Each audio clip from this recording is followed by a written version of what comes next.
Hello बच्चों, स्वागत है आपका एक बार फिर से आपके अपने यूट्यूब चैनल आर के सागर यूनिक स्टडी में।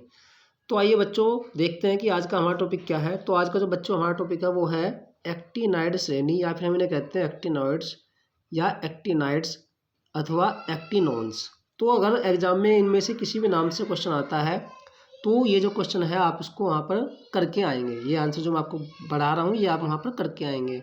और मैं आपको बता दूं, जो क्लास 12 की केमिस्ट्री का चैप्टर नंबर 4 है जिसका नाम है डी और एफ ब्लॉक के तत्व, उसका ये छठा वीडियो होने वाला है। अगर आपने इससे पहले के जो 5 वीडियोज़ हैं वो नहीं देखे तो उन्हें ज़रूर देख लेना, उन सभी की प्लेलिस्ट बनी हुई है। तो आइए चलिए शुरू करते हैं आज की अपनी ये क्लास। तो देखिए, जो एक्टिनाइड श्रेणी होती है आपने देखा होगा, जो हमारी आवर्त सारणी है। अगर आपने आवर्त सारणी को नहीं देखा तो उसको देख लेना। अगर आपको और अच्छे से समझना आवर्त सारणी को तो उस पर मैंने वीडियो भी बनाई हुई है। आप आवर्त सारणी को जा करके आप दे सकते हैं, प्लेलिस्ट में जाना, वहाँ पर आपको आवर्त सारणी मिल जाएगी, या फिर यूट्यूब में सर्च कर देना आवर्त सारणी बाई आर के सागर यूनिक स्टडी। तो आपके सामने वीडियो आएगी, आप उसको देख लेना, आपको अच्छे से आवर्त सारणी समझ में आ जाएगी।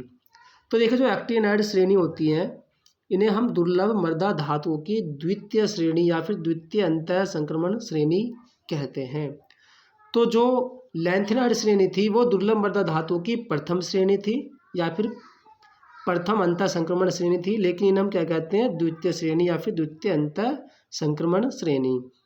तो इन्हें द्वितीय अंतः संक्रमण श्रेणी इसलिए कहा जाता है क्योंकि जो लैंथेनाइड श्रेणी थी उनको क्या कहा गया है, प्रथम अंतः संक्रमण श्रेणी।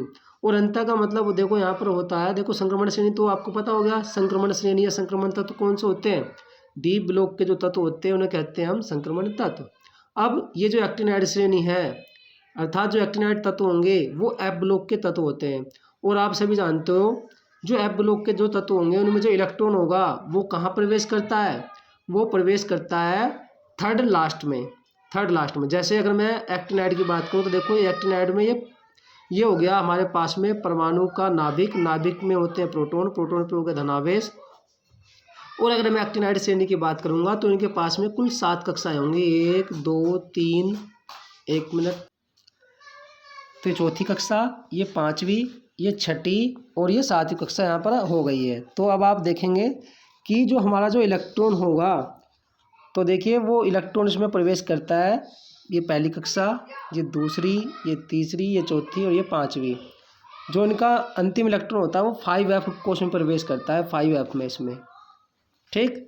और यहाँ पर होगा फिर हमारा 6d और लास्ट में होगा 7s। तो आप यहाँ पर देख रहे हैं कि जो इनका जो अंतिम इलेक्ट्रॉन है वो कहाँ से, पहली, दूसरी, तीसरी, अगर हम लास्ट की बात करते हैं तो थर्ड लास्ट में प्रवेश करता है। तो जब ये थर्ड लास्ट में प्रवेश करता है तो इसको हम कहेंगे अंतः संक्रमण श्रेणी। क्या कहेंगे हम इसे, अंतः संक्रमण श्रेणी। अगर डी में प्रवेश करता है, अगर देखो डी यहाँ पर है ये, तो बाह्यतम से अगर अंदर वाली, बाह्यतम देखो ये है, यानी कि सबसे बाहरी जो कोश है वो ये है, अगर इससे इस अंदर वाली में प्रवेश करेगा तो कहलाएगा संक्रमण तत्व। और अगर इससे भी अंदर प्रवेश करेगा, संक्रमण से भी अगले तत्व में, अगले कोश में सॉरी, तो उसे हम कहेंगे अंतः संक्रमण श्रेणी। क्या कहेंगे, अंतः संक्रमण श्रेणी। और क्योंकि जो लैंथेनाइड है वो प्रथम संक्रमण श्रेणी थी, प्रथम अंतः संक्रमण श्रेणी, तो इसलिए ये हो जाती है द्वितीय अंतः संक्रमण श्रेणी। आई थिंक आपको समझ में आ गया होगा। तो देखिए इस श्रेणी में विभेदी इलेक्ट्रॉन या आप कह सकते हो अंतिम इलेक्ट्रॉन परमाणुओं के 5f ऑर्बिटल या फिर आप कक्षक भी कह सकते हैं में प्रवेश पाते हैं। ये भी मैं आपको समझा चुका हूँ, क्योंकि जो एक्टिनाइड श्रेणी होती है इनका जो अंतिम इलेक्ट्रॉन है वो कहाँ पर प्रवेश करता है, 5f ऑर्बिटल या फिर कक्षक में प्रवेश करता है। और इस श्रेणी में थोरियम अर्थात TH परमाणु क्रमांक 90 से लेकर लोरेंशियम LR परमाणु क्रमांक 103 तक के 14 तत्व सम्मिलित है। ओके, कितने तत्व सम्मिलित है इसमें, 14। कहाँ से, थोरियम जिसका परमाणु क्रमांक 90 है वहाँ से लेकर के लोरेंशियम LR जिसका परमाणु क्रमांक 113 है, यहाँ तक के 14 तत्व इसमें शामिल किए गए हैं। और ये तत्व आवर्त सारणी में जो एक्टिनियम है जिसका परमाणु क्रमांक है 89 का अनुसरण करते हैं, यानी कि उनके गुणों का क्या करते हैं, पालन करते हैं। जैसे एक्टिनियम अपने गुण दिखाता है, भौतिक गुण या फिर रासायनिक गुण दिखाएगा, ऐसे ही गुण दिखाएंगे कौन, जो हमारे एक्टिनाइड श्रेणी के 14 तत्व हैं, जो कि थोरियम 90 परमाणु क्रमांक 90 से लोरेंशियम परमाणु क्रमांक 103 तक के 14 तत्व हैं। क्लियर। अब क्योंकि जो आवर्त सारणी है उसमें जो ये एक्टिनियम परमाणु क्रमांक, 1 मिनट, परमाणु क्रमांक 1 मिनट 89 का अनुसरण करते हैं और इसी वजह से इनके भौतिक और रासायनिक गुणों में क्या होती है, फिर उससे समानता भी प्रकट करते हैं। मतलब ये सभी क्या कर रहे हैं, जो एक्टिनियम के जो भौतिक गुण होंगे, रासायनिक गुण होंगे, उनके जैसे ही गुण जो है ये दिखाएंगे कौन, एक्टिनोइड श्रेणी के जो तत्व हैं, जो कि थोरियम से लेकर के लोरेंशियम तक के जो 14 तत्व हैं वे सभी के सभी किसके समान गुण प्रदर्शित करते हैं, एक्टिनियम के समान।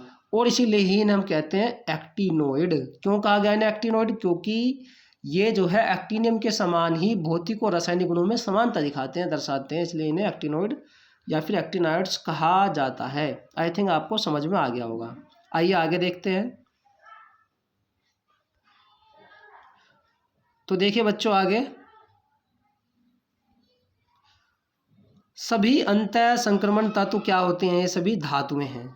जितने भी अंतः संक्रमण तत्व होते हैं सभी धातुएं हैं तथा पृथ्वी की सतह में दुर्बलता से मिलते हैं। दुर्लभता का मतलब होता है बहुत ही रेयर है, बहुत ही कम मिलते हैं। अतएव इन्हें सामूहिक रूप से दुर्लभ मृदा अथवा दुर्लभ मृदा तत्व कहा जाता है। अब क्योंकि ये प्रकृति में जो है क्या होते हैं, बहुत ही दुर्लभता से मिलते हैं, बहुत ही कठिनता से मिलते हैं, बहुत ही कम मिलते हैं, इसलिए इन्हें क्या कहा गया है, दुर्लभ मृदा तत्व। क्लियर। लैंथेनाइड और एक्टिनाइड श्रेणी के गर्म तत्वों की बात करें तो इन्हें सारणी इतने में दिखाया गया है। ठीक है, इसको मैं आगे अभी कभी आपको मतलब जो समझा दूंगा कि ये सब चीज़ें क्या है। तो आई थिंक आपको जो आज का हमारा जो टॉपिक है जिसका नाम था एक्टिनाइड श्रेणी, वो अच्छे से समझ में आ गया होगा। अगर आपका कोई भी क्वेश्चन है और कोई भी आपको जो बात है जो मैंने आपको समझाई वो समझ नहीं आई है तो आप कमेंट में पूछ सकते हैं, आपकी कमेंट का जो आंसर है वो दिया जाएगा।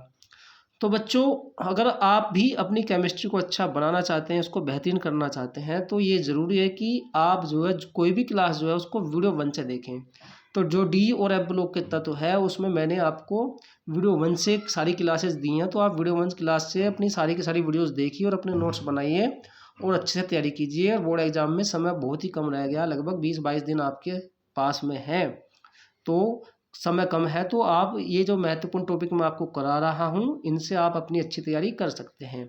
और कोई भी प्रॉब्लम या कोई भी समस्या आए तो आप कमेंट बॉक्स में कमेंट कर सकते हैं। तो बच्चों कमेंट के माध्यम से हमें ज़रूर बताना आपको आज की जो हमारी क्लास है वो कैसी लगी। तो मैं आपको मिलूंगा एक और नेक्स्ट वीडियो में जिसमें मैं आपको पढ़ाऊँगा एक्टिनाइड संकुचन क्या है और वही एक्टिनाइड की विशेषताएँ भी उसमें होंगी। तो बच्चों मिलते हैं हम आपको नेक्स्ट वीडियो में, और उसके बाद में फिर आपकी लगभग 3 वीडियो और आएंगी, फिर आपका ये चैप्टर बिल्कुल ख़त्म हो जाएगा, फिर मैं आपका नेक्स्ट चैप्टर पढ़ाऊँगा।